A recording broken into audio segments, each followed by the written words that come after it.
پچھلے جمعۃ المبارک کو عرض کیا تھا کہ حضور صلی اللہ علیہ وآلہ وسلم کے دانت مبارک جو ہیں، یہ روایت بیان کی جاتی ہے کہ جنگ احد میں شہید ہوئے ہیں. تو حضور صلی اللہ علیہ وآلہ وسلم کے دانت نہ جنگ احد میں شہید ہوئے ہیں اور نہ اس کے بعد نہ اس سے پہلے کبھی بھی حضور کے دانت مبارک شہید، محبت سے بولے شہید. ٹائم تھوڑا ہے، آپ ساتھ دیں گے تو جلدی جلدی سمیٹتا ہوں. حضور کے دانت شہید نہیں ہوئے. پہلی وجہ، کوئی بندہ کسی کے دانت توڑ دے، کان کاٹ دے، آنکھیں نکال دے، یہ چیزیں مسلح ہیں. اسی کو مسلح کہتے ہیں. اللہ تعالیٰ کا کوئی بھی نبی، کوئی رسول ایسا نہیں گزرا، اور اللہ تعالیٰ کی یہ شان کے خلاف ہے کہ جس کو اللہ تعالیٰ نے نبوت عطا فرمائی ہے، کائنات کا کوئی بدبخت اٹھ کے اس نبی کا مسلح کر دے. ایسا نہیں ہو سکتا، ایسا جی نہیں ہو سکتا. یہ نبی کے مقام و مرتبے کے خلاف ہے. آپ کہیں گے کہ جی احد کے اندر حضور کے دانت مبارک شہید ہوئے تو معاذ اللہ مسلح ہوا ہے. تو وہ نبی کیا ہوا کہ جس کے اوپر عام آدمی حاوی ہو گیا اور اس نے دانت توڑ دیے؟ معاذ اللہ، استغفر اللہ. تو جو بیان کرتے ہیں وہ جہالت کی وجہ سے بیان کرتے ہیں. حضور کے دانت مبارک نہیں ٹوٹے. دوسری اس کے اوپر سمجھانے کے لیے عرض کر دوں، مورخین نے جو بیان کیا ہے کہ حضور کے کون سے دانت ٹوٹے تھے، وہ کہتے ہیں جی ثنایا اولیاء ٹوٹے تھے. ثنایا اولیاء، یہ سامنے کے جو دو دانت ہیں نا، دو اوپر والے اور دو نیچے والے، اوپر والوں کو ثنایا اولیاء کہتے ہیں، نیچے والوں کو ثنایا سفلی کہتے ہیں. جب آپ تجوید پڑھتے ہیں قرات کے اندر، مخارج کے اندر بہت بڑا کردار ہے یہ ثنایا اولیاء کا. سامنے والے اوپر کے جو دو دانت ہیں ان کا، اگر یہ دانت کسی کے نہ ہوں تو آپ صحیح مخارج کے ساتھ قرآن نہیں پڑھ سکتے، قرات نہیں کر سکیں گے. ایک امام ہے، امام ابن سیرین، ان کے بارے میں ہے، وہ کہیں جا رہے تھے، راستے میں ان کو ٹھوکر لگی تو گر گئے. گرنے کی وجہ سے یہ سامنے کے دو دانت ٹوٹ گئے. ان کے دو دانت ٹوٹے. ان دو دانتوں کے ٹوٹنے کی وجہ سے وہ قرآن پڑھ نہیں سکتے تھے، قرآن پڑھنے میں دقت ہوتی تھی. تو انہوں نے پھر اس کے بعد، وہ دانت ٹوٹنے کے بعد کبھی بھی مصلی پہ کھڑے ہو کے امامت نہیں کروائی. کیوں؟ اس لیے کہ قرآن پڑھنے میں دشواری ہے، قرآن صحیح پڑھ ہی نہیں سکیں گے. اگر حضور صلی اللہ علیہ وآلہ وسلم کے یہ دانت مبارک ٹوٹ جاتے تو قرآن حضور سے پڑھا نہ جاتا. حالانکہ حضور صلی اللہ علیہ وآلہ وسلم اپنے وصال مبارک تک صحابہ کی جماعت کرواتے رہے ہیں. گل سمجھ آئی جی؟ اس کا مطلب یہ ہے کہ جو یہ کہتے ہیں کہ حضور صلی اللہ علیہ وآلہ وسلم کے دانت مبارک شہید ہوئے تھے، وہ جہالت کی وجہ سے کہہ رہے ہیں. حضور کے دانت نہیں شہید ہوئے. اور جب حضور کے دانت شہید نہیں ہوئے تو ان دانتوں کی اوپر رکھ کے جو عمارت بنائی گئی ہے وہ بھی ساری کی ساری جھوٹی ہے.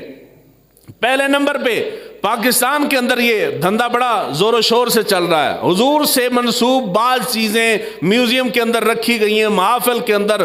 یہ پیر حضرات انہوں نے اٹھائے ہوئے ہیں، آؤ جی آپ کو حضور کے منہ مبارک کی زیارت کروائیں گے، حضور کے دندان مبارک کی زیارت کروائیں گے. ہے نا سلسلہ؟ حالانکہ کس نے کہا ہے؟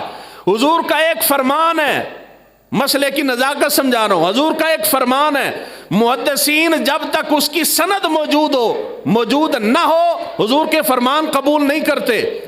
اور جو حضور سے منسوب چیزیں اٹھا کے آپ امت میں لے آئے ہیں، جی یہ حضور کے منہ مبارک ہیں، یہ داڑھی مبارک کا بال ہے، یہ سر مبارک کا بال ہے، یہ حضور صلی اللہ علیہ وآلہ وسلم کے ناخن مبارک ہیں، یہ حضور کا دانت مبارک ہے. او اللہ کے بندے، حضور کا دانت شہید نہیں ہوا، کہاں سے نکالا ہے تو نے؟ یہ حضور کے منہ مبارک ہیں، ان کو تیل لگاتے ہیں تو ہر سال یہ ان کی لینتھ بڑھتی جاتی ہے. حضور کا معجزہ ہے. پھر آگے سے کٹنگ ہو جاتی ہے. پوری دنیا میں جس کا دھندا چوپٹ ہو جاتا ہے وہ حضور کا منہ مبارک نکال کے لے آتا ہے. آؤ جی ساڑی محفل جیسی حضور دے منہ مبارک دی زیارت کروائیں گے. وہ کتوں کٹے منہ مبارک تم نے؟ حضور کا فرمان بغیر سند کے قبول نہیں، تو حضور کا بال مبارک بغیر سند کے کس نے قبول کیا ہے؟ حضور کا جبہ مبارک نکالا ہوا ہے، جی آپ کو جبے کی زیارت کرواتے ہیں. حضور کا امامہ شریف نکالا، جی امامے کی زیارت کرواتے ہیں. وہ کہاں سے نکالا ہے تم نے؟ بعض چیزیں محفوظ ہیں حضور صلی اللہ علیہ وآلہ وسلم کی، وہ ترکی کے میوزیم میں پڑی ہیں، جن میں قابل ذکر حضور کا اسلحہ مبارک ہے، تلواریں پڑی ہوئی ہیں وہاں پہ. یہاں ہر گلی محلے کے اندر تبرک خانہ بنا ہوا ہے اور حضور سے منسوب چیزیں انہوں نے رکھ دی ہیں. کیوں؟ اس لیے کہ پاکستان میں مذہب کا سودا بڑا آسانی سے بک جاتا ہے. لوگ جہالت ہے، آنکھیں بند کر کے یقین کر لیتے ہیں، خوبصورت سی ڈبی بنا کے اس کے اندر بال رکھ کے میں یہاں زیارت کے لیے پیش کر دوں نا، پورا سوڈی نکل آئے گا، وہ حضور دے بال مبارک دی زیارت کرنی ہے۔ کہاں سے آیا بال مبارک؟ کس نے کہا حضور کا بال ہے؟ میری آنکھوں دیکھا واقعہ ہے، وہ بڑا مشہور مرکز ہے، تو وہ مولانا صاحب نا فوت ہو گئے، آگے ان کا بیٹا صاحبزادہ جو تھا وہ نااہل تھا۔ صاحبزادے اکثر نااہل ہی ہوتے ہیں، ایویں نہ دے صاحبزادے ہی ہوندے نے، خالی جوڑا ہی بہ گئے صاحبزادے ساڑھے۔ تو وہ کچھ عرصہ تو چلتا رہا، آگے علم شلم تھا کوئی نہیں، تو لوگوں نے سوچا کہ ان کو تبدیل کرتے، ان کو بھیج کے کسی اور کو رکھتے ہیں۔ انہوں نے بڑے حربے آزمائے مگر بات نہ بنی۔ بالآخر ان کو کسی نے یہ والا طریقہ بتایا، اے تو انہوں بڑا سستا طریقہ دس رہے ہیں، بڑا آسان ہے، جو تھوڑا پیر خانہ نہ چلے، آستانہ نہ چلے، کوئی مرید شرید نہ بن دے ہون، لوگ تھوڑے ال توجہ نہ کرن تے اس تو آسان تے سستا طریقہ ہی کوئی نہیں کائنات ہے۔ پاکستانی نے 1 منٹ چٹکی تو سی بے وقوف بنا لو۔ ان کو یہ گر کی بات کسی گرو نے بتائی کہ خوبصورت سی لکڑی کا چھوٹا سا باکس بناؤ، اس کے اوپر شیشے کا فریم بناؤ، نیچے کسی کا بھی بال پکڑ کے اندر رکھ دو، لوگوں کے اندر مشہور کر دو حضور کا منہ مبارک میرے پاس ہے، خلقت امٹ آئے گی۔ بس انہوں نے طریقہ آزمایا، وہ جو کل تک جن کو مسجد سے جانے کے لالے پڑے ہوئے تھے ان کا عالی شان وہاں پہ دربار بن گیا۔ لو جی کتنا آسان ہے، 1000-2000 کی ڈبی بنا کے بال رکھا ہے، اور اس کے بعد ساری دنیا، ان میں زیادہ تر تعداد عورتوں کی تھی جو آ کے حضور کے بال مبارک کی زیارت کرتی تھی، ساتھ ڈبہ پڑا ہوتا تھا، نذرانہ اپنے ہاتھ سے ڈالنے، وہ ساتھ اپنے ہاتھ سے نذرانہ ڈال جاتا۔ کاروبار ہے مزیدہ کہ نہیں ہے نا؟ یہ مزیدہ تسی کر نہیں نہ سکتے، تسی کرو تو تمہیں پتہ لگا کہ مزیدہ کاروبار ہے۔ لیکن یہ جتنی چیزیں حضور سے منسوب کر کے انہوں نے پھیلائی ہوئی، یہ ساری کی ساری جھوٹ ہے، ان کے اپنے دھندے ہیں۔ حضور کا دانت مبارک شہید نہیں ہوا، تو جو زیارتیں کروا رہے ہیں حضور کے دانت کی، وہ کس کا دانت ہے؟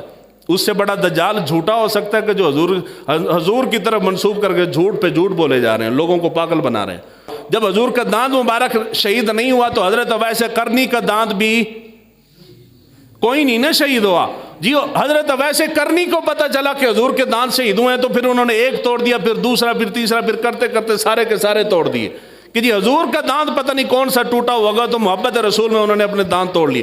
حضور کا ہی دانت کوئی نہیں ٹوٹا تو اویس کرنی کے دانت کہاں سے ٹوٹے ہیں؟ حضرت اویس کرنی کے بارے میں یہ جو بات بیان کی جاتی ہے اس کی کوئی حقیقت نہیں ہے۔ پیار نہ لاکھیا کرو، ہون تے تھانوں بہادر ہو جانا چاہیے، کوئی حقیقت نہیں۔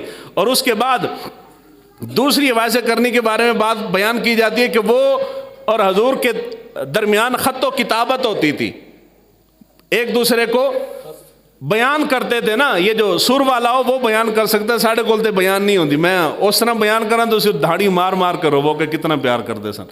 حالانکہ حضور کی اور حضرت اویس کرنی کی خط و کتابت بھی کوئی نہیں ہے ثابت جی۔ وہ ماں کی خدمت کرتے تھے، اس وجہ سے حضور کی زیارت کرنے کے لیے نہیں آ سکے۔